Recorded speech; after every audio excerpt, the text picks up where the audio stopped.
The train stopped for the third time sometime before dawn. No announcement, no explanation. Just the groan of brakes applied too hard, the shudder running through the carriage from front to back, and then stillness. The kind of stillness that feels deliberate, that feels chosen by something larger than the men sitting in the dark, trying to understand it. Amir pressed his face against the gap between the carriage slats. Outside there was nothing. Its black tree line against a sky that was beginning, just barely, to separate itself from the darkness below it. A field of some kind. Wire fencing running along a road that disappeared in both directions into nothing.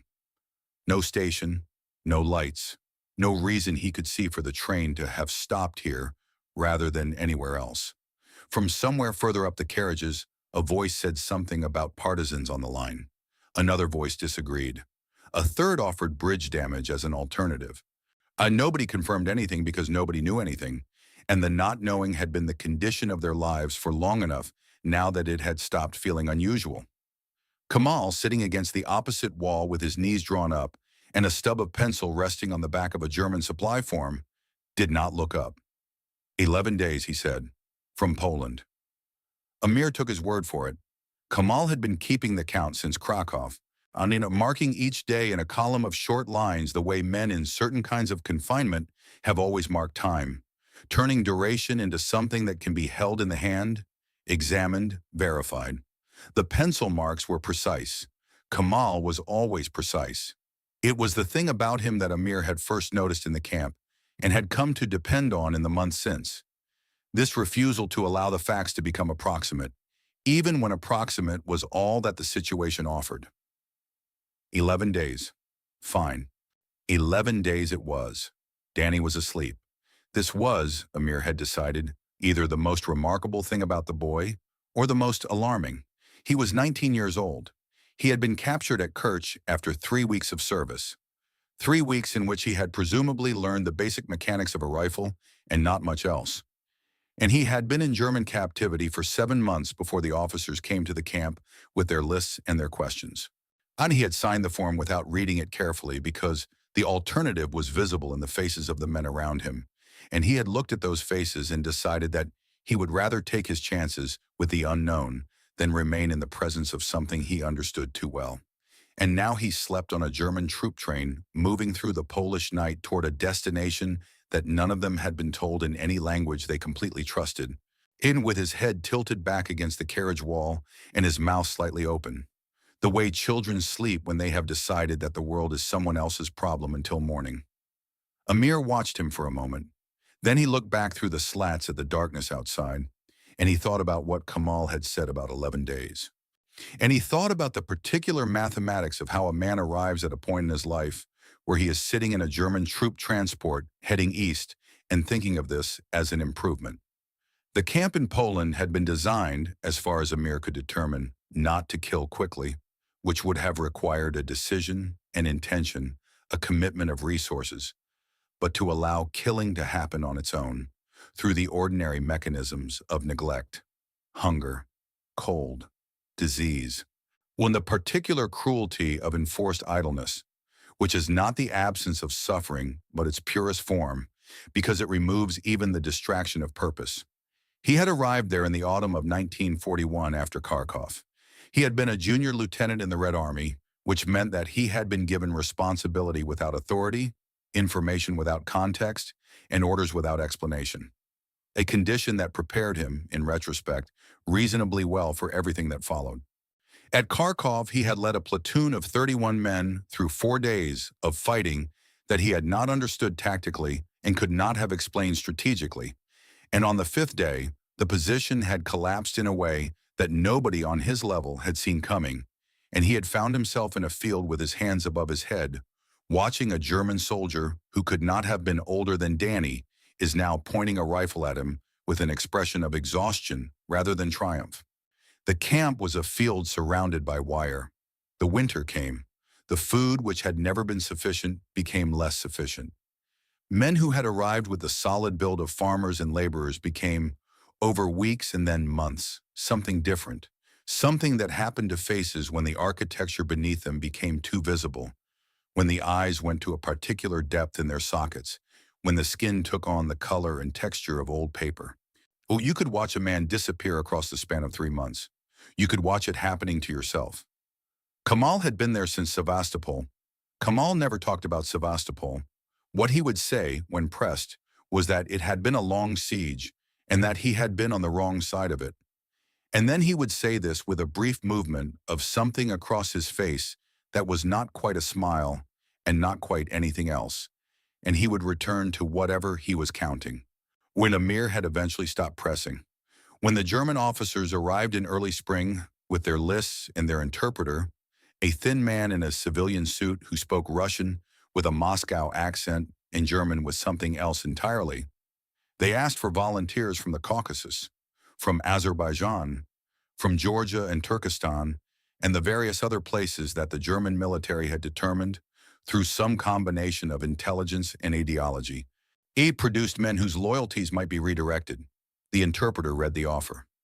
Service in a German auxiliary battalion, pay, rations, uniforms, the chance to fight for the liberation of their homelands from Bolshevik tyranny. The German officer spoke for 4 minutes. The interpreter translated for 90 seconds. Amir, who had enough German from 2 years of pre-war study to follow the original imperfectly, noted the difference in duration and filed it away. He signed. Kamal signed. So Danny signed without reading the form carefully because he was 19 and because the form was in German and because Amir was signing, and that was enough. The training at Jeddah had been, by any honest assessment, perfunctory, basic infantry skills, most of which the men already possessed from their service in the Red Army, supplemented with German tactical terminology that sat awkwardly in mouths accustomed to Azerbaijani or Russian. They drilled, and they marched through Polish fields in the autumn cold, 963 men in German uniforms, learning to respond to commands in a language that felt, as one man put it, like chewing gravel. The German NCOs who ran the training regarded them with the particular professional neutrality of men who have been given a task and intend to complete it without forming views about the task's ultimate wisdom. They taught what they were asked to teach, and they did not ask questions about what the men would be used for. Amir paid attention to the German tactical terminology, not because he believed in what it represented, but because competence in the available language was the only form of control available to him. And control, even the minimal control of understanding what was being asked of him before it was demonstrated by someone else, was worth maintaining. He learned the commands. He learned the ranks. He learned the words for march and halt and fire and take cover, and he noted that these words in any language pointed in the same directions and produced the same results, which told him something about the nature of command that he had suspected and now confirmed, that it was fundamentally independent of the specific language carrying it, a structure that existed prior to words and used words as its vehicle rather than its substance. He also, in the evenings after the drills had finished and the men had been returned to their billets, continued to think about the gap between the commander's German and the interpreter's Azerbaijani, and about what that gap meant for the 963 men who had heard only one version. He did not share these thoughts. There was no one to share them with who would have found them useful, and there were people nearby who might have found them inconvenient. Kamal knew. Amir could tell by the way Kamal occasionally looked at him during the commander's addresses. A brief sideways glance that contained no specific message, but acknowledged that both of them were receiving the same 2 broadcasts simultaneously and were separately deciding what to do with the difference. Kamal's decision, Amir suspected, was the same as his own. File it, note it, do not act on it, because acting on it would produce outcomes worse than not acting on it. And the information was already incorporated into the calculation, which is all that information can be asked to do when the situation does not permit direct response. They had been given German rifles, Karabiner 98s, the standard infantry weapon, accurate and reliable and heavy in the particular way of things designed to last rather than to be convenient. They had been given German rations, German mess kits, German canteens. They had been given in a ceremony that managed simultaneously to be routine and to feel significant, the uniforms with the crescent patches on the right sleeve. The patches had been made by someone in a supply depot somewhere, cut from fabric and stitched with the Gothic lettering that spelled their identity in a language that most of them could not read. Amir had held his patch and looked at it for a long time. It said in German that he was Azerbaijani. It was the most honest thing the German army had told him. 963 Azerbaijanis and 40 Germans left the staging area at Jeddah in September 1942. The Germans were the command cadre, officers, NCOs, signal section, men who communicated through a chain of translators that added 15 minutes to every order and transformed whatever precision the original contained into something more approximate and more pliable by the time it reached its destination. The German battalion commander addressed them once, in the training camp, through the same Moscow-accented interpreter. He spoke about the liberation of the Caucasus, about the oil fields, about the gratitude of peoples freed from Bolshevik tyranny. The interpreter rendered this as something about going home, about fighting for their land. Most of the men heard what they wanted to hear. Amir heard both versions. He stood in the third row and listened to the commander's German and the interpreter's Azerbaijani simultaneously, the two streams running in parallel, and then he registered the gap between them with the specific clarity of a man who has learned that the gap between what is said and what is meant is where the actual information lives. The commander had spoken about oil fields and strategic objectives, and the gratitude of liberated peoples. The interpreter had spoken about going home, about fighting for land that was theirs, about a future that waited on the other side of this service. The men around Amir had leaned forward slightly as the interpreter spoke, their bodies responding to the word home before their minds had finished processing it. Amir had not leaned forward. He had looked at the interpreter, a thin man from Ganja who had been an engineering student before the war, and who now stood between two armies, translating each into something the other could accept. And he had understood that the interpreter knew exactly what he was doing, that the softening was deliberate, that the transformation of strategic objectives into the language of homecoming was not a failure of translation, but a choice. The choice of a man who understood that 963 men standing in a camp in Poland needed a reason to walk toward the Caucasus, and that the actual reason that they were being used as auxiliary labor for an army that did not trust them and could not replace the men it was losing was not a reason that would produce willing movement. He signed anyway, because the interpreter's version, however false, pointed in the same direction as the truth. East, toward home, toward the mountains that were at least the mountains of the right continent. The alternative was visible in the faces of the men who stayed behind, and 963 Azerbaijanis and 40 Germans. The manifest listed them in those proportions, as if the ratio itself were a kind of order, a numerical expression of who was in charge of what and how much trust was being extended in which direction. On the right sleeve of each Azerbaijani uniform, they stitched a small shield bearing a crescent and the word Azerbaijan in Gothic script, as if that small piece of fabric could answer the question of what exactly they were. They were not German soldiers. They were not Soviet soldiers. They were not, in any sense that the available legal and military categories could accommodate, exactly anything. They were 963 men in German uniforms with crescent patches, moving east on a train that stopped 3 times in the night without explanation. The Krasnodar region announced itself through the carriage slats before anyone opened the doors. The air changed first. After weeks of Polish flatlands and the scorched steppe beyond Rostov, a landscape that was beautiful in the way that pure function is beautiful, without ornament or ambiguity, there was something in the wind that carried moisture and elevation, a heaviness that pressed against the chest in a way Amir recognized without being able to name, the way you recognize a voice before you can place the face. When they finally slid the doors open at the marshalling yard, a stretch of crushed gravel and stacked fuel drums under a sky the color of wet slate, he understood. The mountains to the south, barely visible through low cloud, carried the silhouette of the ranges he had grown up watching from the eastern side. Different valleys, different names. The rivers ran the other way, but the same spine of rock running east to west, the same way the peaks dissolved into weather rather than ending, as if the mountains were not finished but merely interrupted by the inconvenience of the sky. Downey stood beside him on the gravel with his kit over one shoulder. He said the mountains looked like home. Like the approaches to Sheki, he said. Maybe Zagatala. Not exactly, Amir told him. Help with the crates. But the boy was right, and they both knew he was right. And that was the problem. That was the specific problem of standing on a gravel marshalling yard in the occupied Caucasus in a German uniform, looking at mountains that looked like home. The problem being that home was on the other side of those mountains, and the army that was trying to reach it was the one that had run the camp in Poland, and the army that was trying to stop it from reaching home was the one that had put him in that camp in the first place. The mountains did not care about any of this.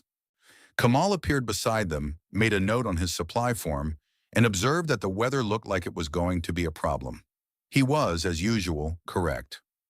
There is a particular kind of man that every war produces in quantity, though history tends to undercount them because they do not fit easily into the categories that history prefers. They are not heroes in the conventional sense. They are not villains, and they are men who found themselves at a specific intersection of geography and politics and bad timing. Men for whom the question of which side to be on was not a philosophical question, but a survival question, and who answered it the way survival questions are always answered. Not with ideology, but with the body's own logic, which is simpler than ideology and more honest and considerably less interested in being remembered well. In the spring of 1966, Way, a 20-year-old from a small town in rural Alabama, received his draft notice on a Tuesday morning. He had not chosen the war. He had not chosen the side. He had not chosen the rice paddies or the jungle, or the particular combination of heat and fear and confusion that would constitute the next 14 months of his life. He had chosen, like Amir, the only option that kept him breathing, which is to say he had not really chosen at all. So he had simply responded to the mathematics of the situation, which left him with two columns: go or face the consequences of not going. History tends to talk about wars in terms of ideology, of belief systems and strategic objectives, and the clash of civilizations. It does this because ideology is legible, can be written down, argued about, assessed in retrospect as having been right or wrong. What history is less comfortable discussing is the number of men in every war who were there, not because of ideology, but because of the alternative. Because the alternative was a camp in Poland or a federal prison in Alabama, or a future that had been foreclosed by circumstances they had not created and could not have altered. Men who signed the forms not because they believed in what the forms represented, but because the body has its own logic, separate from belief. And the body's logic is simple: continue. 963 men stood on the gravel at Krasnodar in September 1942. Not one of them had been asked what he wanted. The German battalion commander met with the company officers on the third day in the staging area. His name was a collection of consonants that defeated every attempt Amir made to reproduce it, and he communicated through Farid, the engineering student from Ganja, who had been their interpreter since the camp. A thin, precise man whose German unsettled the Germans because it was too accurate, carrying in its precision a quality of observation that the Germans had not asked for and did not entirely welcome. Farid translated everything. He translated faithfully in both directions. On one occasion, and one occasion only, he had added his own commentary. The observation, rendered in Azerbaijani after the commander had finished speaking, that the Germans had been losing men and mules on the supply routes at a rate that was making the mountain troops nervous about their logistics. He had said this without expression, as though reporting the weather. Amir had filed it under the same category as the translation discrepancy at the training camp. Accurate information delivered through an unofficial channel by a man who understood that official channels were not always reliable. The commander spread a map on a crate and explained the assignment. The 4th Mountain Division, the Enzian he called it, gentian after the alpine flower, as if naming a division after something that bloomed in high meadows made the mountains it was fighting through more manageable, was pushing south through the passes toward the Black Sea coast. The original objective had been Sukhumi. The immediate objective was now Tuapse and the coastal road. Their battalion would provide rear area security along the supply routes that fed the advance, counter-guerrilla operations, convoy protection, the trails between the forward positions and the depots in the lowlands. He said this as if it were a minor administrative detail. Kamal caught Amir's eye across the map crate, but said nothing. He was already calculating. When Amir could tell, running the numbers on what supply route security in active partisan territory actually meant in terms of personnel requirements, patrol frequencies, convoy intervals, and casualty rates, and arriving at conclusions that the commander's tone did not suggest he wanted arrived at in this room. Amir asked about the partisan situation through Farid. The commander paused, folded one corner of his map, and described it as active. Particularly active, he added, when in the forested valleys east of Hadizhensk, where the supply trails narrowed to single-track paths between walls of beech and hornbeam. Soviet irregular forces had been attacking mule convoys for weeks. 3 supply columns had been ambushed in the previous 10 days. Losses were described as moderate, which in the vocabulary of staff officers could mean almost anything. Walking back through the staging area after the briefing, Kamal said, "We are the throat, not the fist." He meant it precisely. As they would not be advancing, they would not be attacking Soviet positions or carrying the offensive toward the coast. They would be keeping open 12 kilometers of forested valley trail through which everything the advancing troops needed had to pass. Every mortar round, every bandage, every tin of rations that reached the Gebirgsjäger on the ridges above had to move through this throat. And someone out there in the forest they were about to enter was trying to close it. Ernst arrived at the company position on the morning of the second day. He was the Austrian NCO assigned as liaison to Amir's platoon. A Gebirgsjäger from Innsbruck, compact and deliberate in the way of men who had grown up at altitude, with the particular economy of movement that comes from years of navigating terrain that punishes waste. He carried his left arm slightly stiff against his body, yet the result of shrapnel at Sevastopol that the surgeons had decided to leave in place on the grounds that removing it would cause more damage than it was causing by staying. He communicated primarily through gesture, demonstration, and a handful of Russian words pronounced so badly they functioned more as signals than language. When he wanted the platoon to move, he moved. When he wanted them to stop, he stopped, and they stopped. When he wanted them to listen, really listen, not the passive reception of sound, but the active processing of it. He stopped, tilted his head very slightly, and waited. The first time he did this on patrol, half the platoon looked at him as if he had heard something specific and alarming. The other half looked at Amir for guidance. Amir asked Ernst, through Farid, what he was listening for. Ernst made a gesture that took in the entire forest, the trees, the sky in fragments through the canopy, the stream below, if the wind and branches beginning at their edges to turn. Then he said something in German that Farid rendered between breaths as, the sound of things that have stopped making sound. This required some thought. Then it made sense. The forest had a baseline, a continuous low conversation of wind and water and birds and small animals that constituted, when you were not listening for it, simply silence. But it was not silence. It was texture. Combine anything that disturbed that texture registered as a wrongness in the pattern, a silence inside the silence. Ernst had been learning to hear that wrongness for a long time. Amir began trying to learn it too.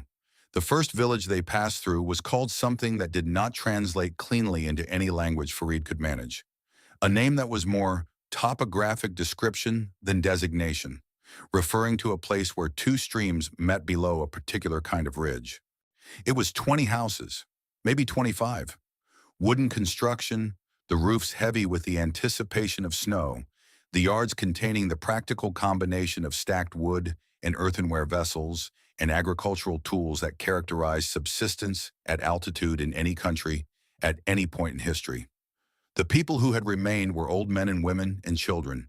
The younger men had gone to the Red Army, or the mountains, or the grave, it in proportions that no one could accurately estimate from the outside.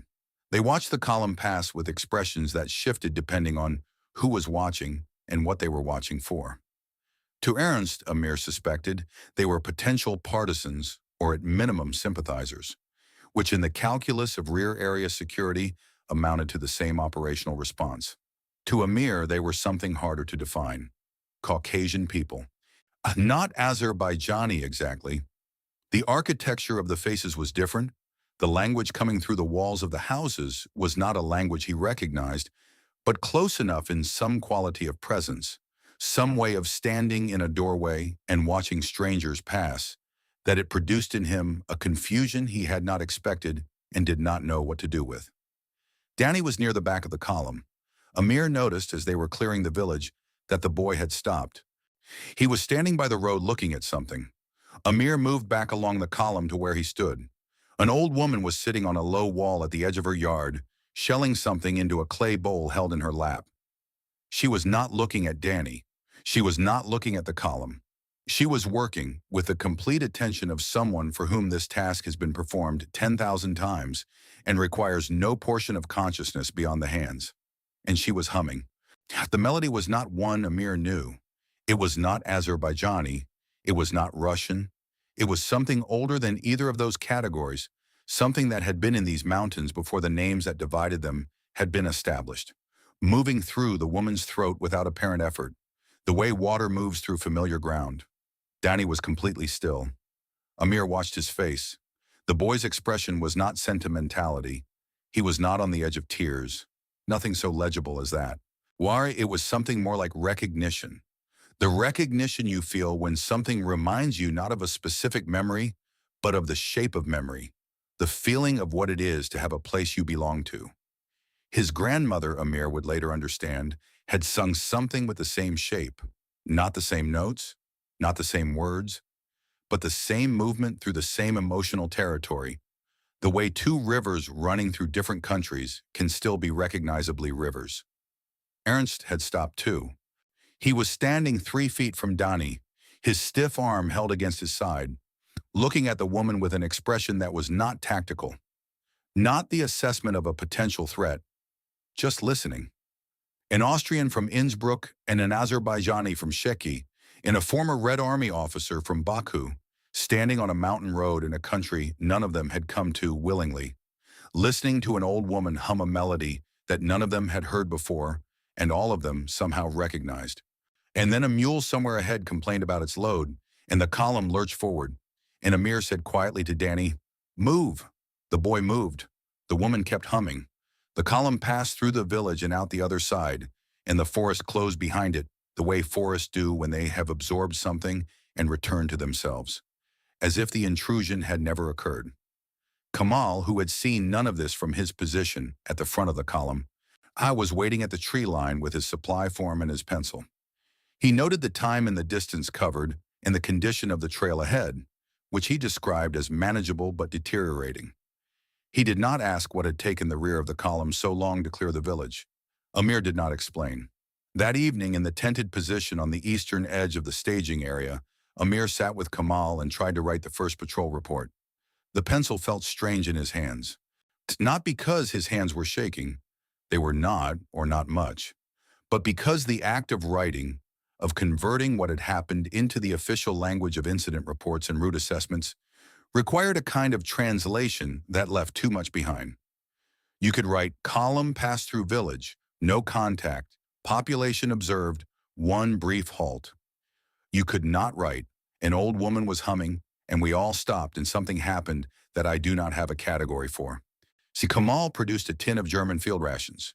He divided it into 3 portions with the precision of a man who had learned in the camps that the division of food was the one ritual that could not be approximate, that must always be exact, because approximate was how men began to lose the sense that they were still something other than what the camps were making them.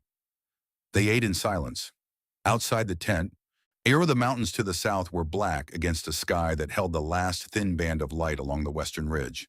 From somewhere to the south faintly came the sound of artillery, a low intermittent thudding that could have been thunder if thunder came in measured intervals. Kamal asked where the front line was. Amir told him he did not know. Kamal nodded, as though this were the answer he had expected. He made a note on his supply form. He capped his pencil and tucked it behind his ear. Somewhere above them, beyond the immediate ridgeline, beyond the passes that the Gebirgsjäger were fighting through toward a coast they could almost smell, the war was proceeding according to plans made in rooms far from this mountain by men who were not sleeping in this tent. 963 men who had not been asked. Kamal, who was 35 and had survived Sevastopol and the camp in Poland and 11 days on a German troop train, and who had a system for everything, and who kept the count when no one else kept the count. Kamal looked at the mountains and at the last light fading behind the western ridge and said nothing, which was, Amir had come to understand, the most precise thing he could have said. The offensive began on the 14th of October. They did not see it start. They did not hear it start, or not directly. And the front line was far enough south that the preliminary bombardment reached them not as sound in the conventional sense, but as something felt in the sternum. A low continuous vibration that belonged to the category of physical experience rather than auditory experience. The way you feel a large engine running in a building before you hear it. The way the body registers certain kinds of pressure before the mind has finished deciding what to call them.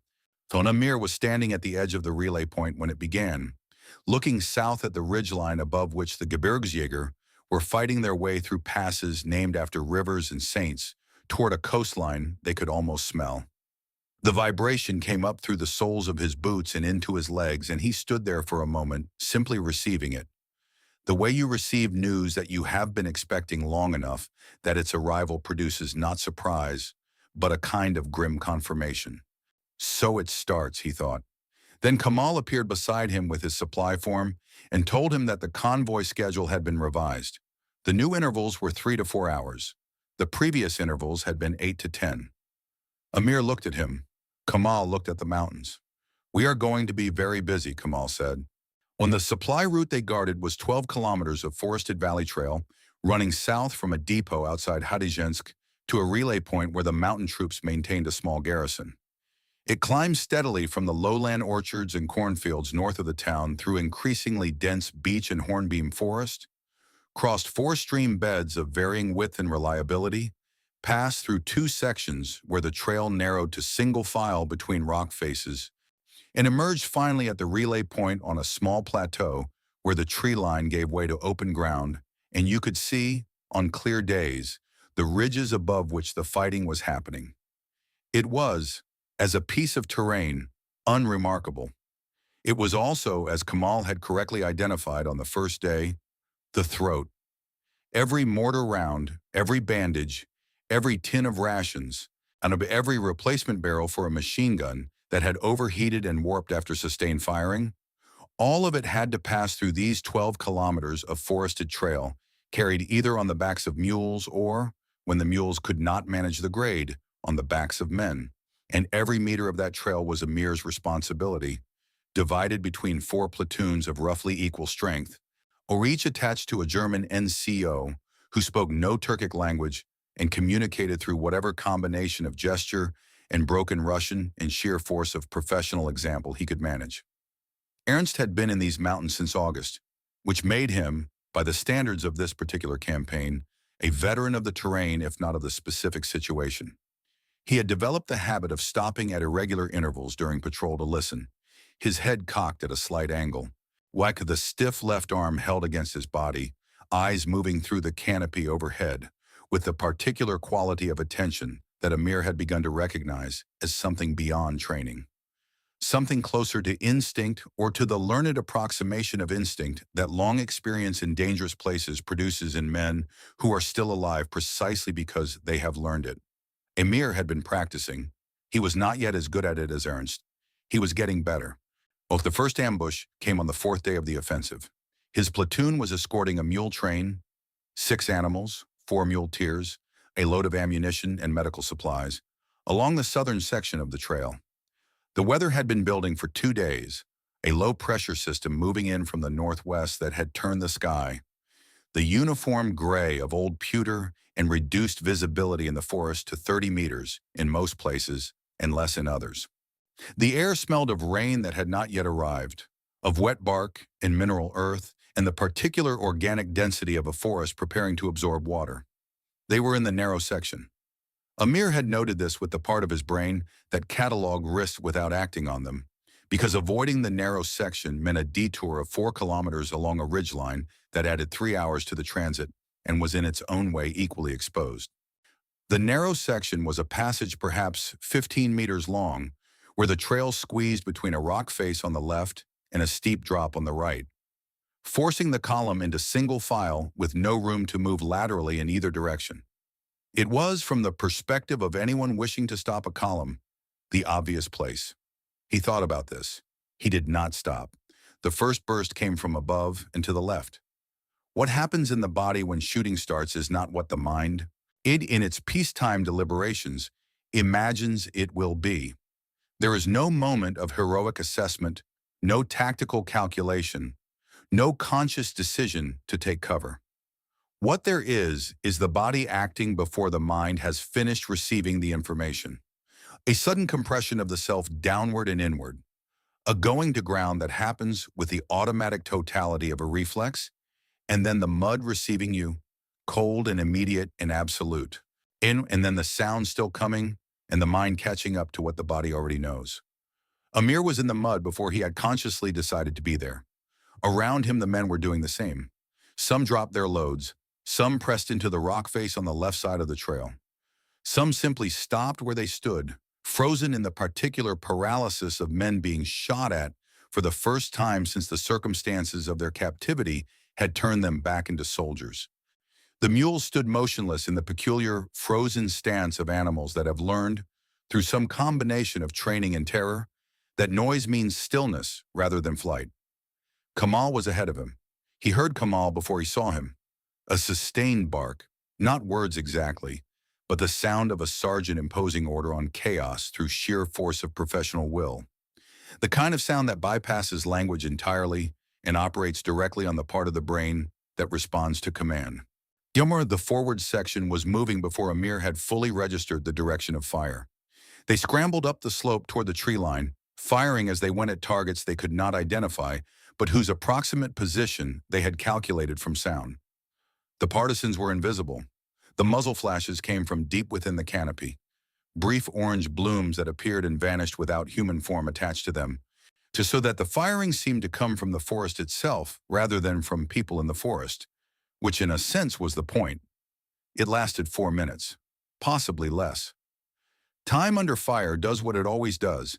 It stretches in some directions and compresses in others until the clock becomes meaningless and only the body's rhythms remain. The mud under his chest was cold and smelled of rotting leaves and something mineral, iron perhaps, or the particular smell of disturbed earth. He could taste soil. He had pressed his face into the ground hard enough to take some of it in, and the taste of it, wet, dense, alive in the way that only the very surface of the earth is alive, was something he would not forget for a long time. Then it stopped, not gradually. All at once, the way a radio is switched off, the forest reasserted itself. Wind, water, the creaking of branches, and in the absence of gunfire, these sounds seemed almost aggressively present, yet filling the silence with a normality that felt wrong, as if the world had returned to its ordinary business without acknowledging what had just happened in it. 2 men were hit. One, a soldier from Baku, whose name Amir was not certain he had ever learned correctly despite having seen the man every day for weeks, had taken a round through the shoulder that broke the collarbone and exited below the shoulder blade. He was conscious and making a low continuous sound that was not quite a scream and not quite speech, the sound of a body processing damage before the mind has fully caught up with what the damage means. The other had been grazed across the ribs, a furrow of torn fabric and torn skin that bled impressively but was not serious. 2 mules were dead, a third was wounded, and Ernst put it down with a single pistol shot behind the ear and then stood for a moment looking at the animal, with an expression that was not sentiment exactly, but was in the territory adjacent to it. The look of a man acknowledging something that the situation does not provide time to acknowledge properly, so he is acknowledging it as briefly and completely as he can before the situation reasserts its demands. The ammunition the mules had been carrying, 200 kilograms of it, plus mortar rounds and signal flares, was redistributed among the men for the remaining 8 kilometers to the relay point. The pace slowed to something barely above walking. Amir's platoon spread across the trail in a formation that was neither textbook nor improvised, but something in between. The product of men who had just learned that the trees on either side contained people who wanted to kill them and were in the process of revising their understanding of what the trees meant. And they reached the relay point at dusk. The Gebirgsjäger there, gaunt and dirty and moving with the economical slowness of men who had been at altitude too long, accepted the supplies without comment. Their sergeant asked Ernst something in German. Ernst answered briefly. The sergeant looked at the Azerbaijanis, at the crescent patches, at their faces, and said nothing more. That night, Amir sat with Kamal and Dani and tried to write the contact report. Kamal told him to eat first, when he said he was not hungry. Kamal pointed out that nobody was hungry and that this was precisely the problem, and produced a tin of gray German field ration paste and divided it into 3 portions with his usual mathematical precision. They ate. The mountains above them were black against a sky that held the last thin band of light along the western ridge. From the south, faintly, the thudding continued. The morning after the ambush, Ernst woke Amir before dawn and indicated, or through the combination of gesture and expression that had become their primary mode of communication, that he wanted to show him something. They walked back along the trail to the narrow section in the early morning half-light, the forest still holding the particular hush of the hour before birds begin. Ernst moved ahead, the stiff arm against his side, his footfalls producing almost no sound on the wet earth. Fi and Amir followed and tried to move as quietly and failed, and stopped trying and simply followed. At the site of the previous day's ambush, Ernst left the trail and climbed the slope to the position the partisans had fired from. It was a prepared position. Logs stacked for cover, sight lines cleared through the undergrowth to give unobstructed views of the trail below. Professional work, patient work, the kind of work that takes hours and requires knowledge of the terrain. Amir examined it.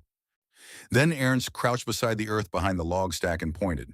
Footprints, not boots, not the deep-treaded military boots that left the distinctive impressions Amir had been trained to recognize. These were the marks of something softer, something with a flat sole and minimal structure.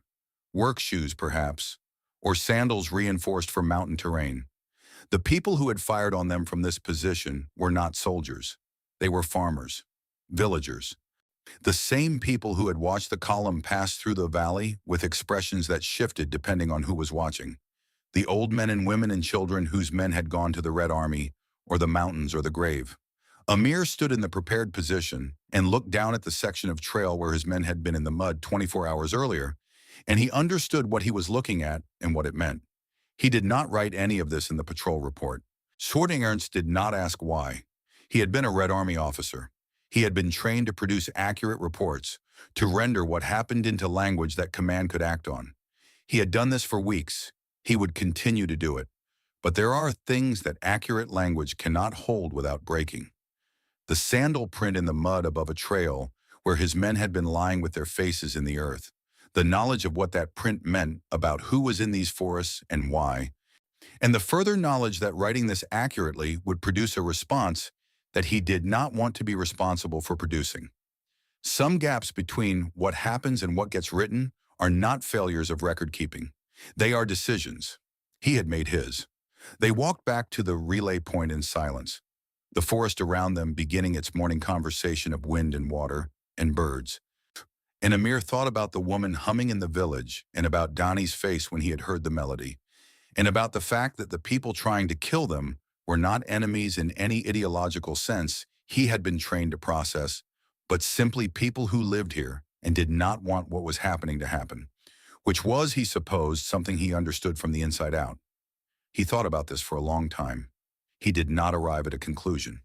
And the rain came on the 18th of October. Not the intermittent afternoon rain they had grown accustomed to. The predictable daily curtain that fell for 2 hours and then lifted, leaving the trails wet but passable. This was different. This was a commitment, a sky that had gone uniformly gray from horizon to horizon, without variation or break, producing a vertical wall of water that descended on the mountains and did not stop. Within 6 hours, the trails had changed character. Within 24 hours, they had changed nature. What had been difficult paths became running streams of brown water, carrying mud and stones and pieces of fallen timber in a continuous downhill flow. The steeper sections where the trail climbed through switchbacks cut into the valley side began to dissolve. Not dramatically, not all at once, but incrementally, section by section, as the root systems that held the hillsides together became saturated and released their grip. The mules refused. This was not cowardice or stubbornness in the conventional sense. It was information. The animals' hooves told them what their eyes could not confirm, that the ground beneath the surface was moving, was no longer the stable medium through which weight could be safely transmitted, and the mules, who had no investment in the objectives of the 17th Army or the progress of the Tuapse offensive, they've responded to this information with the complete rationality of creatures uncomplicated by ideology. They stopped. They stood in the rain with their heads lowered and their legs braced and would not move, and no amount of pulling or shouting or the application of whatever persuasion the muleteers could devise changed this calculus. The supplies did not move themselves. Kamal developed a method.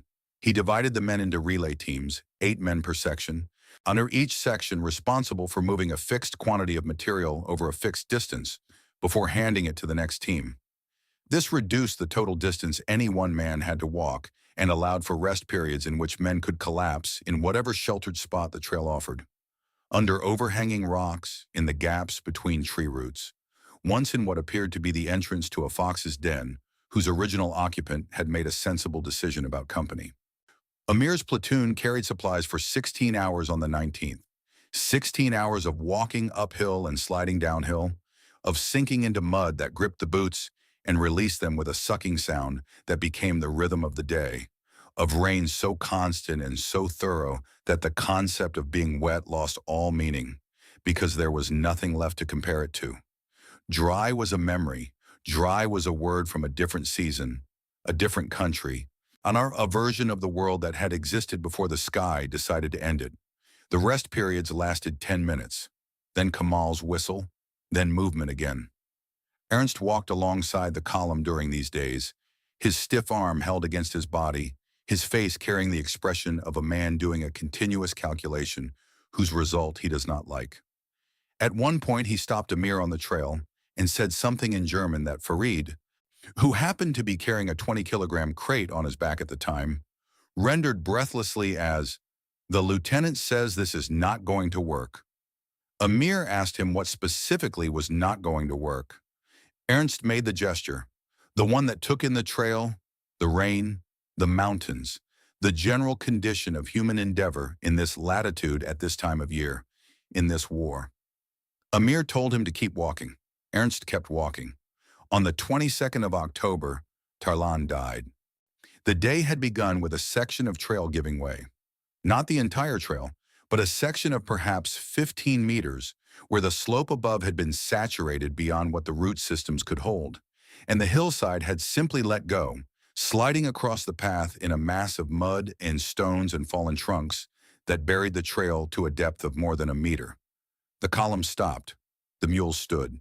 Where the men looked at the obstacle with the automatic assessment of soldiers who have encountered obstacles before, calculating whether to go over, around, or through. In that moment of stillness, that pause of perhaps 30 seconds during which the column was bunched together in a space of 20 meters, fully exposed, attention directed at the obstacle rather than the slopes above, the firing started. It came from both sides. From the slope above, where the hillside had collapsed, and from the slope below, where the valley dropped toward the stream. A crossfire. The partisans had used the mudslide, had perhaps caused it, though Amir would never know for certain, to create a killing ground, and the column was standing in the middle of it. The sounds come back in pieces. The flat crack of rifles, the deeper thud of something heavier, a machine gun or a weapon he could not identify. The screaming of a mule that had been hit, a sound unlike any human sound. I mean, mechanical and total and sustained. His own breathing, ragged and fast, the breath of a man who has just understood the situation and whose body has responded before the understanding was complete. Kamal's voice somewhere ahead, saying something he could not make out. The snap of a round passing close enough to his ear that he felt the pressure change. Ilgar was hit first. When he was standing near the lead mule when the firing began and took a round through the thigh that dropped him onto the mudslide. He slid downhill in the muck, trying to hold his leg, his rifle lost somewhere in the brown water, his mouth open in an expression that looked, from a distance, more like surprise than pain. The pain Amir knew from his own experience would arrive later, after the adrenaline receded and the body began to comprehend what had been done to it. Tarlan went to him. And this is the thing about Tarlan that Amir would carry for the rest of his life. Not the fact of what he did, which was the kind of thing that happens in combat and is later explained by the language of valor and sacrifice, language that is accurate but insufficient, but the way he did it. He did not crawl. He did not assess the situation and determine that the risk was acceptable. He stood up and ran. Across the open section of mudslide trail where the firing was heaviest, Washi in a straight line toward where Ilgar was lying, running with a particular quality of physical urgency that has nothing to do with bravery and everything to do with the inability to watch someone you know suffer without doing something about it, regardless of what the doing something costs. He was hit once in the side before he reached Ilgar. He kept running. He was hit again in the neck. He reached Ilgar. He was dead before the medic arrived 30 seconds later. After the return fire from Kamal's section had suppressed the position on the upper slope, and the partisans below had withdrawn into the forest, and the forest had swallowed them as it always swallowed them, completely and immediately, as if they had been made of the same material as the trees. Tarlan lay in the mud beside the man he had come to save. Ilgar was still conscious. The medic worked on them both. He could save one of them. He did. Later, when they had carried Tarlan to the relay point on an improvised stretcher made from 2 branches and a length of canvas, Roof searched his pockets for identification, the standard procedure, the paper trail that the German forms required. He found it. Not identification. A piece of paper folded twice, small enough to fit in the palm of a hand. An address in Sumgait, written in careful Azerbaijani script. The kind of script a person uses when they are writing something they want to be read correctly, when they are writing something that matters. A girl's name at the top, though it was a name none of them recognized. An address below it. Nothing else. Ralph held the paper for a long moment. Then he folded it again along its original creases and put it in his own pocket. Nobody said anything about this. It was understood without discussion that someone should hold it. Why that it should not be lost with everything else. That night, Amir wrote 2 reports identical in format, differing only in the entry for status. One reading wounded in action, one reading killed in action. The German forms had spaces for name, rank, unit, date, location, circumstances. They did not have spaces for what Tarlan had been before the war.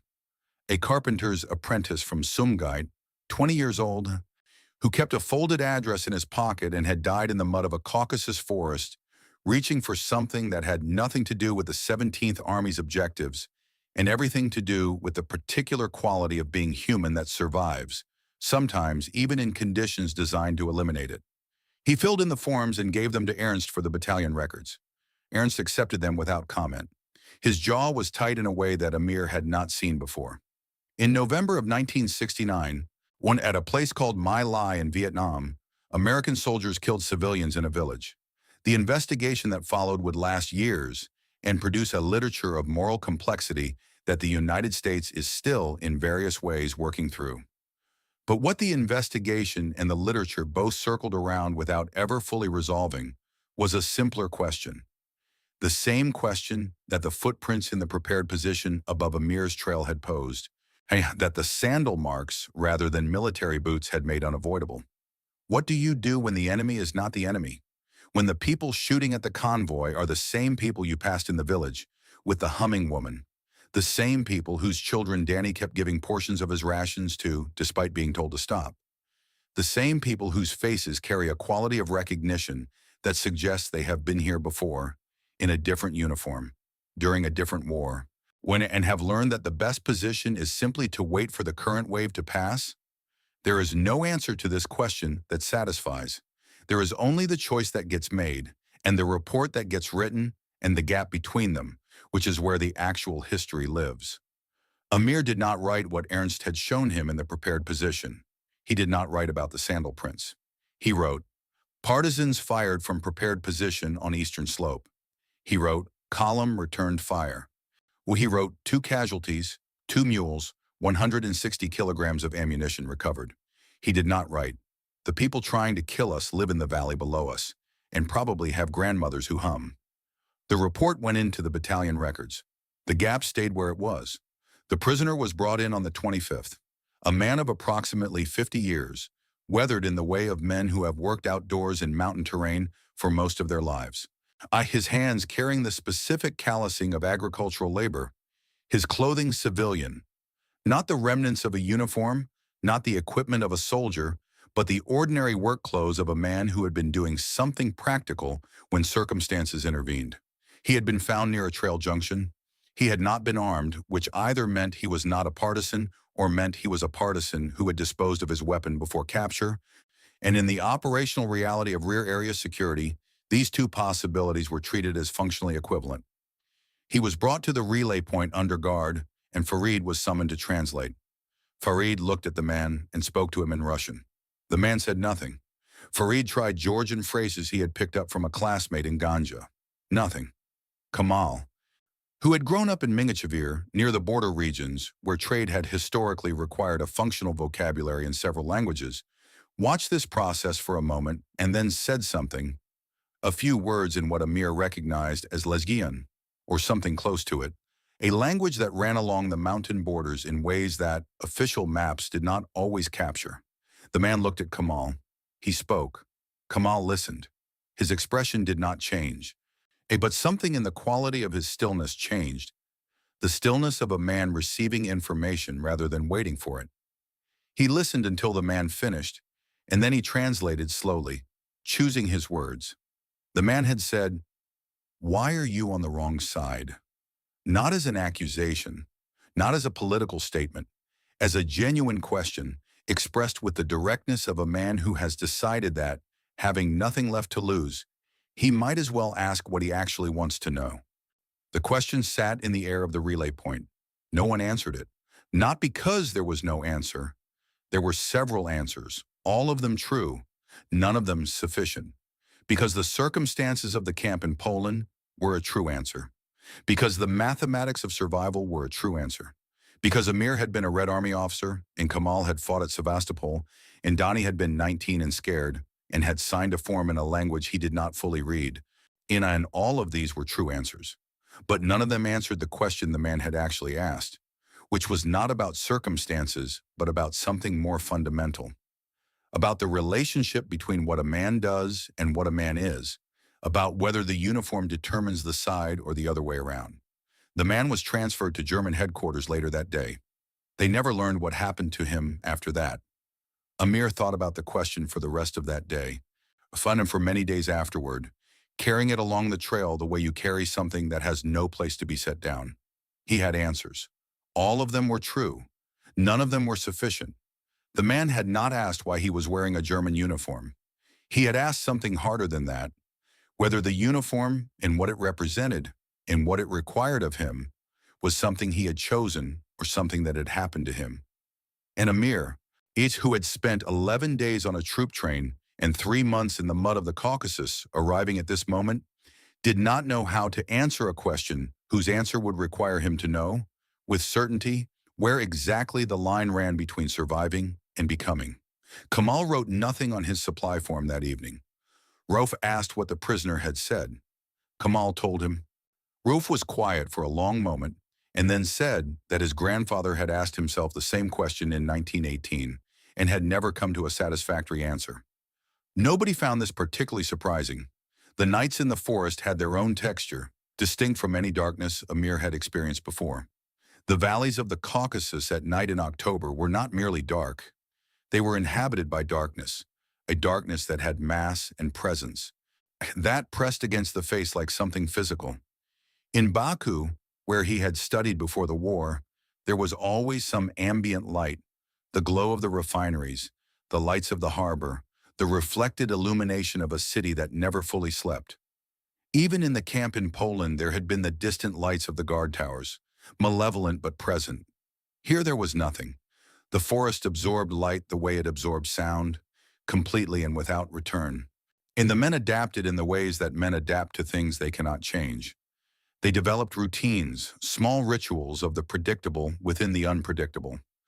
Rauf took it upon himself to assess the quality of each night's darkness, rating it on a scale that he had invented and that no one had asked for, but that everyone understood. Total, heavy, navigable. The distinctions seemed arbitrary until the night when he said navigable, and it turned out he was right. And that the clouds had thinned enough to allow a faint starlight through, and the patrol that night was measurably easier than those on the nights he had called heavy. After that, people listened when Ralph assessed the darkness. Kamal organized the cooking fire attempts with the same methodical precision he brought to the supply tallies. Each evening, a designated man was assigned the task of finding dry material, bark shaved from the undersides of fallen logs, the dead interior wood of standing stumps that sometimes retained dryness despite the surface conditions, dried grass from the few exposed rocky outcrops where rainfall ran off rather than soaking in. The collected material was stored in a designated pouch, body temperature keeping it marginally drier than the ambient air. The attempts mostly failed.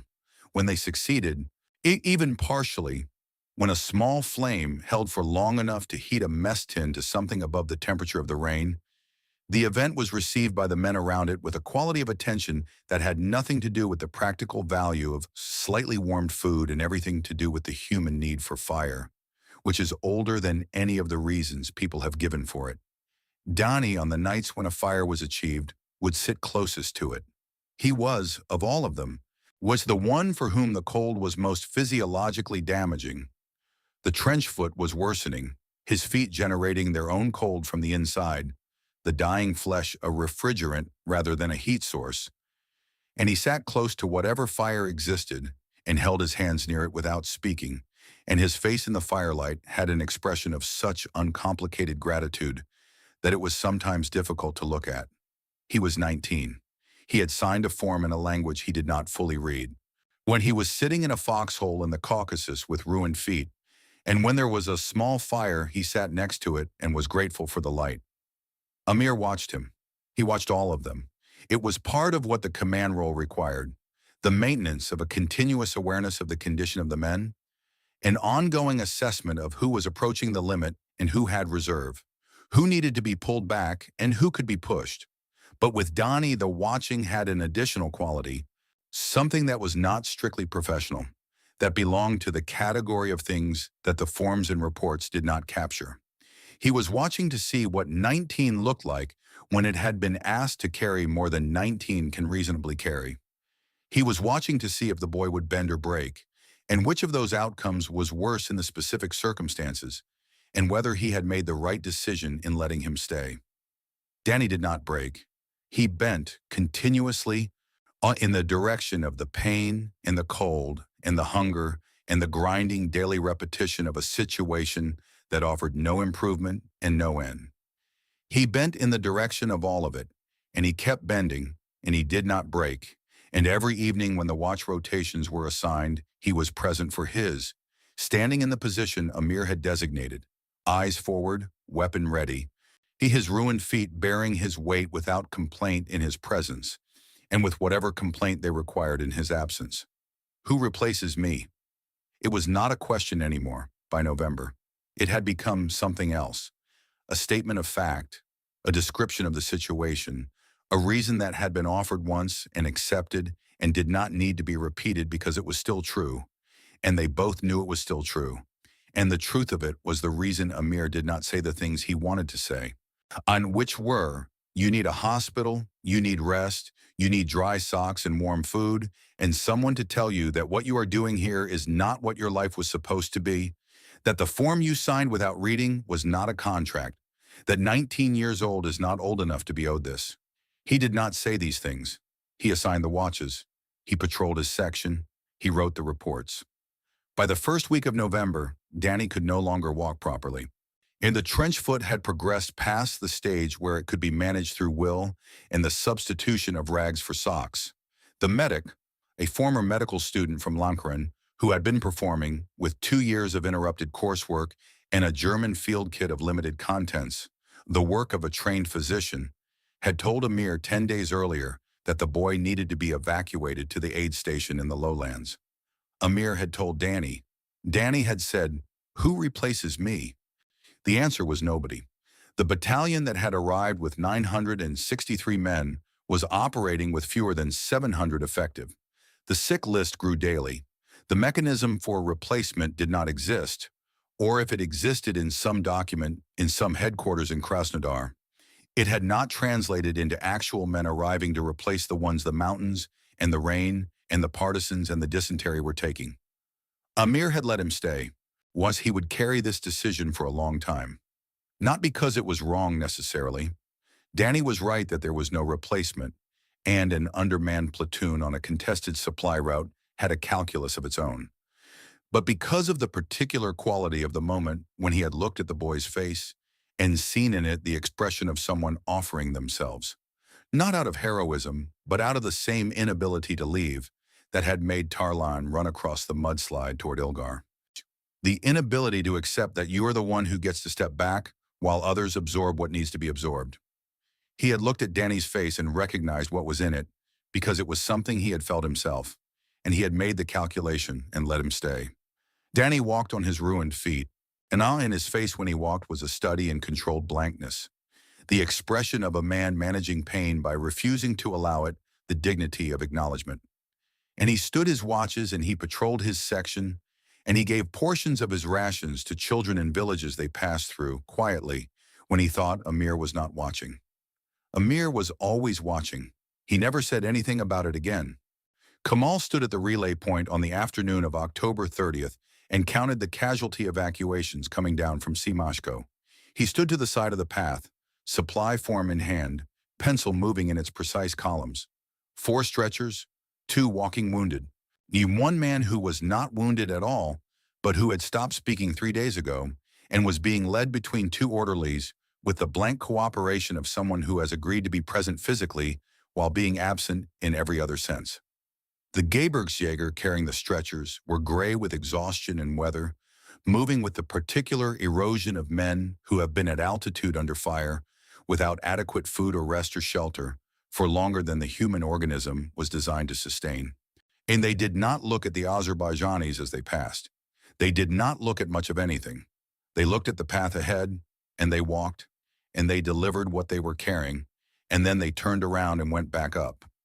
From the Edelweiss units committed at Simashko, built around the 98th Regiment, the men who had taken the summit and were holding it against daily counterattacks through mud and fog and temperatures that were now, at altitude, dropping toward zero, the losses between the 21st of October and mid-December would reach more than 800 killed, over 2,000 wounded, nearly 200 missing, from a single battle group, on a single mountain, for the privilege of a view of clouds. Kamal counted the stretchers. He wrote the number on his supply form. He said nothing. The numbers told him something that the official communications, with their language of positions held and objectives consolidated and advances suspended pending improvement in conditions, did not say and would not say. The numbers told him that the throat was constricting, that what passed through it was becoming insufficient, that the mountain was performing its own arithmetic, and its arithmetic was different from the 17th Army's arithmetic. And in the contest between them, the mountain had not yet lost and showed no sign of beginning to. He capped his pencil. He looked at the ridgeline to the south, where the Gebirgsjäger held their positions on Simashko, above a sea that was invisible in the cloud, that had been invisible for days that might, for all practical purposes, have ceased to exist. Then he went back to his section. The mules needed loading. The trail needed walking. The throat needed to keep breathing, for as long as it could. Regardless of what the numbers said about how this was going to end, the offensive died the way most things die in war. Not with a declaration, not with a ceremony or a document, or a moment that could be pointed to afterward and named. It died the way a fire dies when the wood runs out and the rain keeps falling. Gradually, then completely, the warmth receding by degrees until one morning you put your hand near what was the fire and feel nothing. And you understand that what you are looking at is not a fire anymore, but the memory of one, the 4th of November. Ernst mentioned the date in the morning, checking the small calendar he kept in his breast pocket with the methodical consistency of a man who has decided that the progression of numbered days is one of the few things still within his power to track accurately. He said it in German, and Amir did not need Farid to translate. He understood numbers in German. He understood the 4th of November in any language. 3 weeks since the offensive began, 1 week of advance, 2 weeks of something that the official communications called consolidation, and that everyone standing in the mud of the Caucasus called by its correct name, which was stopping. The attack that the intelligence summary had predicted for that morning did not come. Attacks from intelligence summaries rarely came, or came in places and at times bearing no relationship to the summary, which was produced by staff officers in Krasnodar, working from information that was, by the time it reached them, already old enough to be useless. They stood to before dawn in the cold and the dark, weapons ready, eyes on the tree line, and the tree line produced nothing but the ordinary darkness of a forest at 4 in the morning. And they stood down at mid-morning and returned to the routine that had become their existence. Patrol, carry, escort, return. In the 4 movements of a symphony that never resolved, that played the same passage over and over in different keys of mud and weather and exhaustion. Something had changed, though. Not in the routine, which was unchangeable, and in its unchangeability had become almost comforting. The comfort of the known, even when the known is bad. What had changed was in the air around the routine, in the way orders were phrased and delivered, were in the faces of the German staff officers who occasionally appeared at the relay point and looked at the trails and the mountains and the rain with an expression Amir had learned to read as institutional doubt. The doubt of men who have been telling themselves one story and are beginning to understand that the story and the facts have separated. Late on the 4th of November, Ernst came back from the relay point with something in his expression that Amir had not seen before. Not fear. And Ernst was not a man who showed fear in any legible form. Something more considered than fear. The expression of a man who has received information and is deciding with great care what to do with it. He had spoken with a Feldwebel from the 98th Regiment who had come down from Simashko with a casualty detail. 4 stretchers, 2 walking wounded. One man who was not wounded, but who had stopped speaking 3 days ago and was being led between 2 orderlies with the blank cooperation of someone who has agreed to be present physically while being absent in every other sense. The Feldwebel had told Ernst something. Ernst turned to Amir afterward and made the gesture. The encompassing gesture that took in the trail, the rain, the mountains, the cloud-covered ridgeline above which the Gebirgsjäger held their positions, and the entire geometry of the situation, and said a single word. Fertig, finished. The word fell into the cold air and stayed there. Amir looked at the mountains. The mountains looked back with the indifference they had shown since the beginning, since the marshalling yard at Krasnodar and the first sight of those ridgelines in the cloud. That quality of complete disregard for human intention that is not hostility, but is, in its way, more defeating than hostility would be. Hostility can be matched. Indifference cannot. All offensive operations in the region had been suspended. The mountain had won. What no official communication conveyed, and what the faces of the men coming down from Simashko communicated without words, was the condition of the forces that had been fighting there. The Gebirgsjäger, the mountain troops, the Austrians and Bavarians and Tyroleans, who had been selected and trained for exactly this kind of terrain, he who had grown up at altitude and knew the grammar of rock and weather in ways that most soldiers never learn, were dying.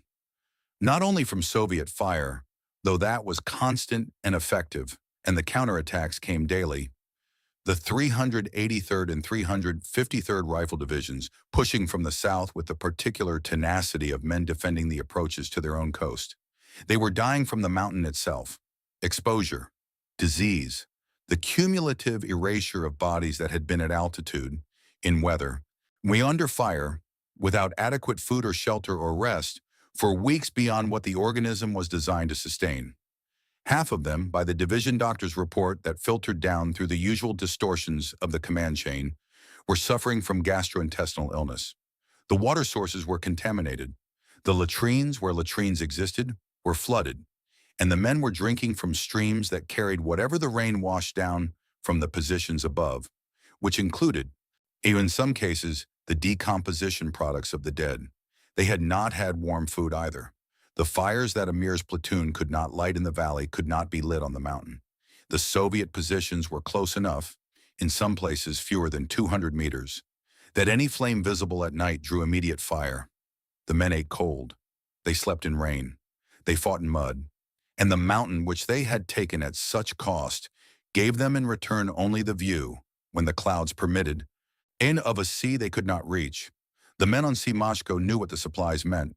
The ammunition that allowed them to hold positions, the Soviets counterattacked daily. The medical supplies that kept the wounded from dying of infection before evacuation. The rations that maintained some minimal caloric intake in bodies consuming themselves. All of it passed through the 12 kilometers of forested trail that Amir's battalion guarded. The partisans understood this too.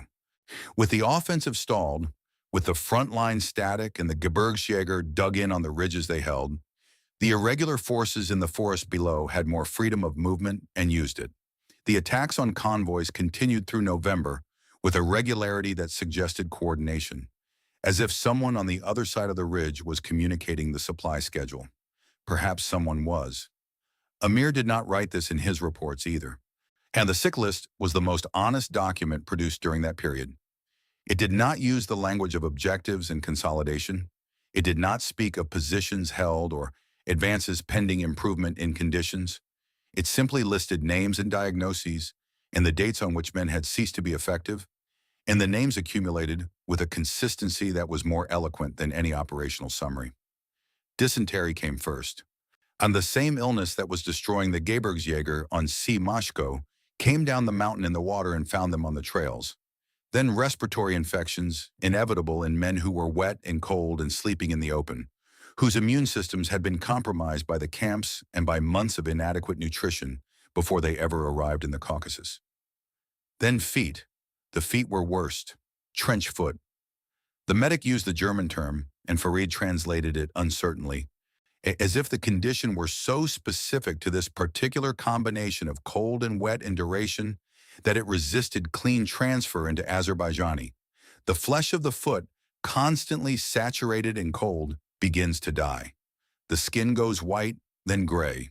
The pain begins as burning and progresses to something the men described, when they described it at all, as walking on bones from which the flesh has been removed. Dani's left foot was worse than his right.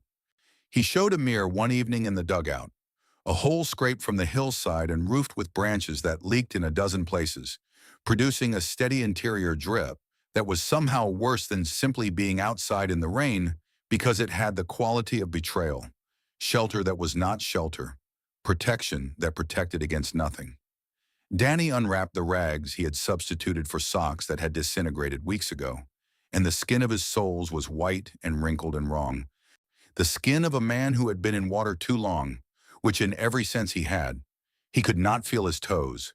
He demonstrated this by pressing each one with a fingernail, watching Amir's face for the reaction that his own foot was not providing. He could walk, he said. He demonstrated this too, standing and taking 3 steps across the dugout with his face arranged in the controlled blankness of a man managing pain by refusing to allow it the dignity of acknowledgement. The same expression he had been wearing for 2 weeks, the expression that Amir had stopped trying to argue with because the argument always arrived at the same place. Who replaces me? Nobody. He was still giving portions of his rations to children in the villages they passed through. Amir had stopped telling him not to. The calculation had shifted. The boy had almost nothing left to give and was giving it anyway. And there was something in this that was either the most foolish thing Amir had witnessed during the campaign or the most necessary, and he no longer felt confident about which. In the fall of 1950, at a place called the Chosin Reservoir in North Korea, United States Marines carried ammunition on their backs through temperatures of minus 30 degrees Fahrenheit for distances that should have been impossible given what their bodies had already been through. Well, they did this because the men on the ridge above needed the ammunition, and because there was no other way to get it there, and because the alternative, letting the men on the ridge run out, was not something they were willing to do the arithmetic on. The mathematics of that choice are not complicated, they are simply brutal. In the Caucasus in November 1942, the temperatures were not minus 30. They were cold enough. The distances were not impossible. They were long enough. The men carrying the loads were not Marines who had volunteered for service and understood the nature of the commitment. They were men who had been starved into signing a form in a language they did not fully read. The mathematics were the same. The choice, to keep walking, to keep carrying, to keep moving supplies up a mountain toward men who needed them, in conditions that were systematically destroying the carriers, was made every day, without ceremony, by men who had no flag to carry it under, and no story that would remember them for it. They kept walking. The mountain kept taking. The rumors from Stalingrad arrived in fragments. This was the nature of information in that environment. It came in pieces, partial and contradictory, and filtered through so many layers of translation and compression that by the time it reached the men on the supply trails, it had the quality of rumor rather than intelligence. Something was happening at Stalingrad, a Soviet offensive, a breakthrough, a German army surrounded or about to be surrounded in a city on the Volga that was very far from the Caucasus, and also in ways that were becoming apparent without being stated, not far at all. The German staff officers discussed it in lowered voices. Ernst's jaw tightened when the runners came through with dispatches he read and did not share. Amir asked him once directly what was happening at Stalingrad. Nana Ernst looked at him for a moment longer than was usual between them. Longer than the functional transaction of gesture in broken Russian that constituted their normal communication. The look of a man deciding how much of what he knows to allow into the space between himself and someone else. Then he said something in German that Farid, standing nearby, translated slowly. The lieutenant says he does not know, but the way Ernst's eyes moved when he said it meant something else. The men sensed it without being able to articulate what they sensed. They did not have the information, did not read the dispatches, did not understand the strategic geometry that connected their 12 kilometers of mountain trail to the vast machinery of the Eastern Front. But soldiers develop a faculty for detecting change in institutional mood. A shift in tone, a new hesitation in the delivery of orders, a quality of silence in the spaces between communications that is different from ordinary silence. This faculty was by mid-November fully engaged. The conversations in the dugout at night changed character. The nostalgic talk of men remembering food and women, and the Caspian, and the particular smell of Baku in summer, gave way to something more speculative, more careful. The conditional tense, which had always been present in discussions of the future, became the dominant mode. Someone, Amir did not remember who, asked aloud one evening what would happen to them if the Germans lost. The question sat in the dugout air without being answered, because every possible answer was worse than not knowing. If the Germans lost, they were 963 men, fewer now, far fewer now, wearing German uniforms in a Soviet country, having spent 3 months fighting against Soviet forces and Soviet partisans and the local population. The Red Army did not have a category for what they were that ended well. The Soviet legal system did not have a category for what they were that ended well. They had signed a form. The form was in German. The alternative had been visible in the faces of the men who stayed behind in the camp in Poland, in the way their cheekbones pressed outward through skin that had gone the color of old paper. None of this constituted, under the circumstances, a satisfying answer to the question of what would happen to them if the Germans lost. The question remained in the air. Nobody slept well that night. They lost Namig on the 7th, shot through the chest during an ambush on the northern section, dead before he reached the ground. They lost Farid on the 11th. He stepped on a mine the partisans had placed on the trail during the night, a wooden case device that no metal detector, had they been issued metal detectors, would have found. The medic saved his left leg. He could not save the right. Farid was evacuated south toward a field hospital in the lowlands, and Amir never learned what became of him after that. The cold deepened. The first snow on the valley floor came on the morning of the 9th, a thin dusting on the rocks above the tree line that disappeared by midday but announced with the quiet certainty of a fact that cannot be argued with, the arrival of what came next. The evening of the 16th of November, the rain stopped. This was remarkable enough to wake men who had been asleep. Not the stopping itself.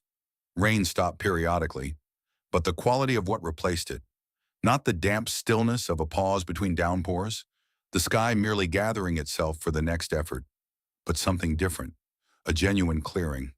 The clouds pulling back from the southern ridgeline, and then from the valley walls, and then from the sky overhead, revealing first stars and then more stars, and then a sky of such extraordinary clarity, such pure cold depth, that men who had been living under cloud for weeks came out of their dugouts and simply stood and looked at it. Amir walked the evening patrol, a routine circuit of the positions, checking sentries, verifying fields of fire, the standard nocturnal choreography of a defensive line in contact. His breath made small clouds in the cold air. The ground underfoot was frozen at the surface for the first time, giving his footsteps a new quality, a crispness that had been absent from movement for so long that it felt foreign. At the southern sentry post, he found Ralph on watch. Ralph was 32 years old and had been ill, on and off, for 3 weeks. Not ill enough to be evacuated, but ill enough that his face had taken on the particular gray quality of sustained low-grade fever. The look of a man whose body is conducting a battle on a second front simultaneously with everything else it is being asked to do. He was standing in the correct position, weapon held correctly, eyes directed correctly forward. He was also shaking, not from cold alone. Amir told him his watch was almost done. Ralph nodded. They stood together for a moment, looking south toward the ridge where the Gebirgsjäger held their positions on Semashko, and where below and beyond it, past the dark descent of forested slope, the Black Sea lay in the darkness. Invisible. Present. Ralph said he could hear something. Amir listened. At first there was nothing. The silence of a mountain forest on a clear, cold night. The distant sound of water moving over rock. The creak of branches contracting in the cold. The particular quality of stillness that descends when the wind drops, and the forest stops its constant low conversation and becomes for a moment simply itself. Then, faintly from the north, a low rhythmic thudding felt as much as heard. That could have been artillery or could have been something else entirely.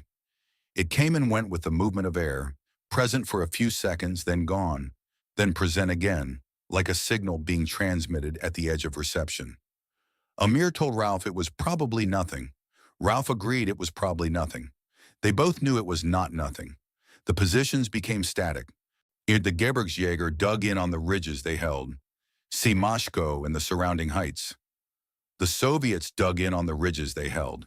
Between them, the mountain existed in its permanent state, indifferent to both, the ground that they were fighting over continuing to be ground, rock and forest and water, and the specific topography of a place that had been there before any of them arrived, and would be there after all of them were gone. The supplies that Amir's battalion carried changed character. No longer the ammunition and equipment of an advancing force, the forward-looking material of an army that expects to be somewhere else next week. Now the maintenance supplies of a force holding in place, enduring rather than attacking, surviving rather than advancing. The difference was invisible in the physical weight of the boxes. It was present in everything else.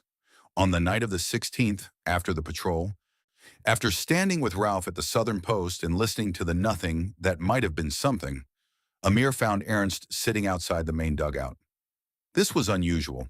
Ernst was a man who used shelter when shelter was available, who managed his body's resources with the same precision he brought to everything else. Sitting outside in the cold when there was a dugout available was not the kind of choice he made without reason. Amir sat beside him. For a long time, neither of them said anything. The stars were still out, the sky still holding its improbable clarity above the black tree line, and the cold was the dry, sharp cold that precedes snowfall, rather than the wet cold of the weeks of rain. And in some ways this was better, and in some ways it was worse, because at least the rain had been familiar, had been continuous, had been something you could define yourself against. Ernst reached into his breast pocket and produced 2 cigarettes. He offered one to Amir. Amir did not smoke, but he took it. They sat with the cigarettes and the stars.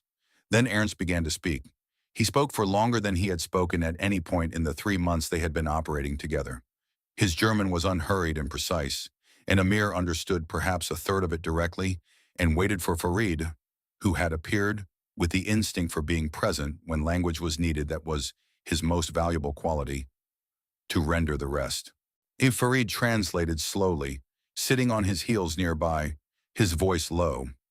Ernst said, "I was at Sevastopol. Your Sergeant Kamal was on the other side. I know this because I asked him once, through you, what battle he was at when he was captured, and he said Sevastopol. And the dates he gave were the dates of my own deployment there. We were in the same city at the same time, on opposite sides of the same lines. He paused. He said, I have thought about this many times. Farid translated. Esamir listened. Ernst said, we were both following orders we did not write, in a place we had not chosen, for objectives neither of us had been consulted about. I was doing my duty. He was doing his duty. We would have killed each other if given the opportunity, and neither of us would have called it murder because the forms we had signed and the uniforms we wore placed the killing in a different category. He drew on the cigarette. He said, I don't know what that makes us. I have been trying to decide for a long time, and I don't know.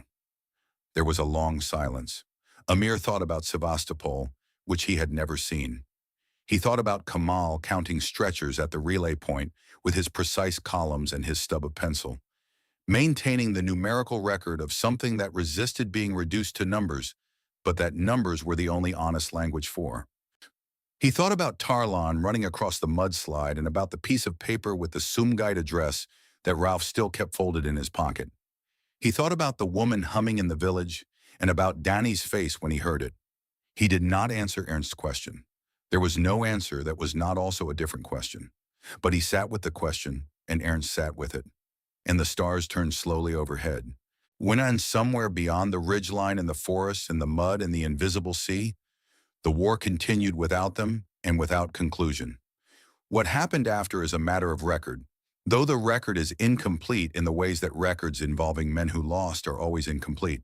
The German offensive toward Tuapse, toward the coastal road, toward Sukhumi, toward the oil fields of Baku that were supposed to fuel 1,000 years of empire, failed. And the 17th Army did not reach the coast.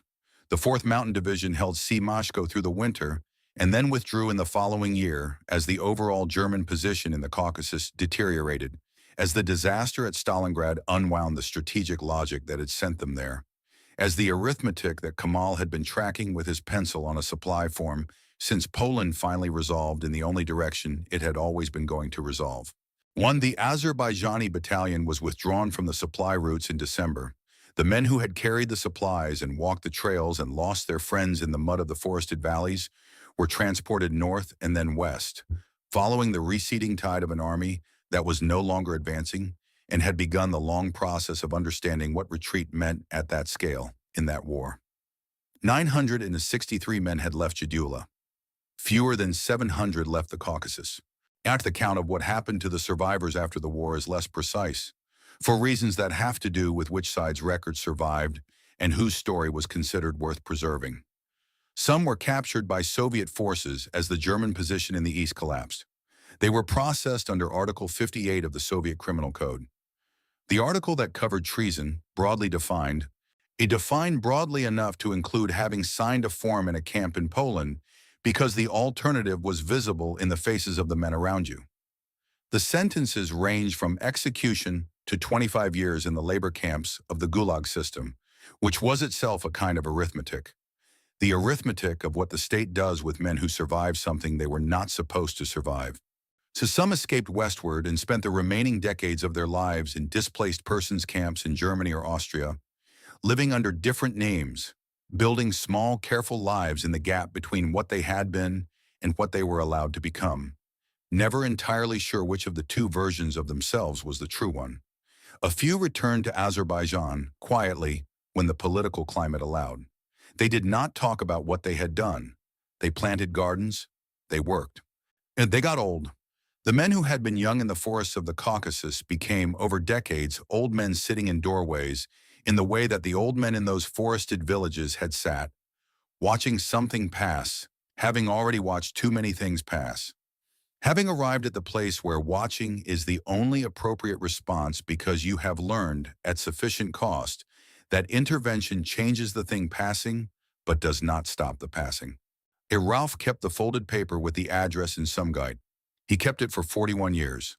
In 1983, in a city in West Germany where he had lived since 1946, under a name that was close to his own but not his own, he wrote a letter to the address.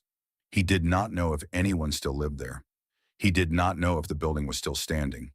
He wrote the letter in Azerbaijani, which he had not written in 4 decades, waited the letters coming back to his hand with the muscle memory of things learned young.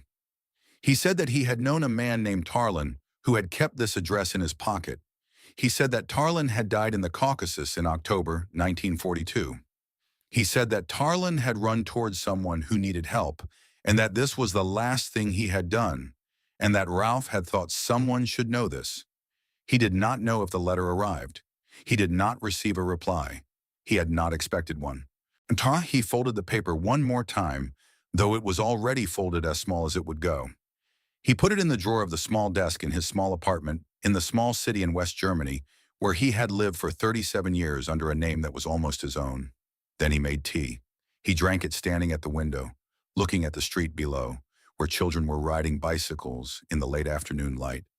And the city went about its business the way cities do, without reference to what had happened in it or near it or because of it.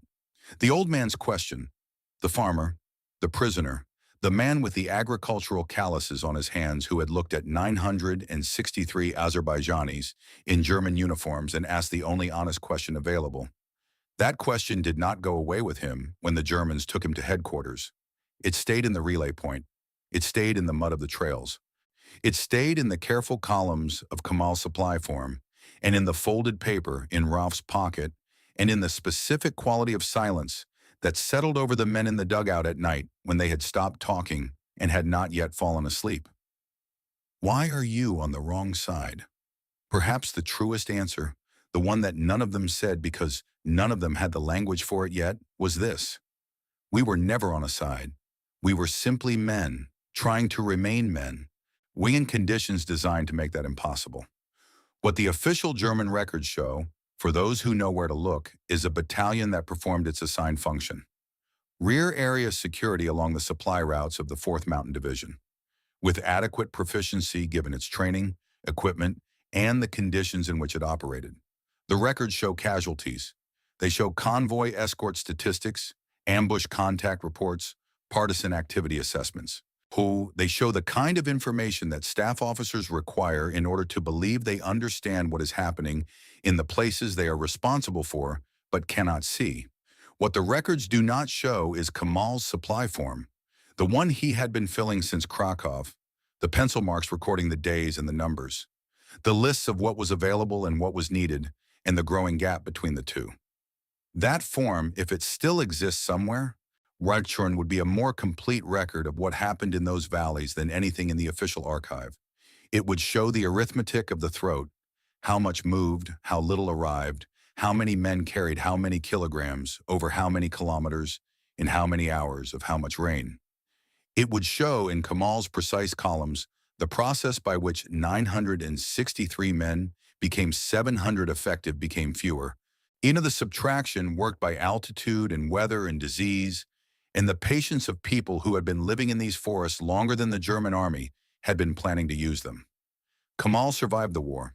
He was one of the men who traveled west with the retreating German forces and ended up in a displaced persons camp in the American occupation zone in Bavaria in 1945. He was there for 3 years, during which time he kept lists, not because the lists served any administrative function, but because keeping lists was what he did, and the practice had survived everything else that had not survived, and it was his. In 1948, he was resettled in West Germany under a program for stateless persons that gave him a new document and a new status without giving him a new country. He worked in a factory that made precision instruments, gauges, measurement devices, tools for assessing quantities. The work suited him. He lived in Munich until 1979. He died of a cardiac event quietly in a hospital where the nurses spoke German and he spoke Azerbaijani, and the gap between them was managed by a young doctor from Turkey who had enough of both languages to ensure that the relevant information was transferred. His effects, when inventoried by the hospital, included a supply form, much folded, heavily annotated, almost illegible in places where the pencil marks had been worn to ghost by decades of handling.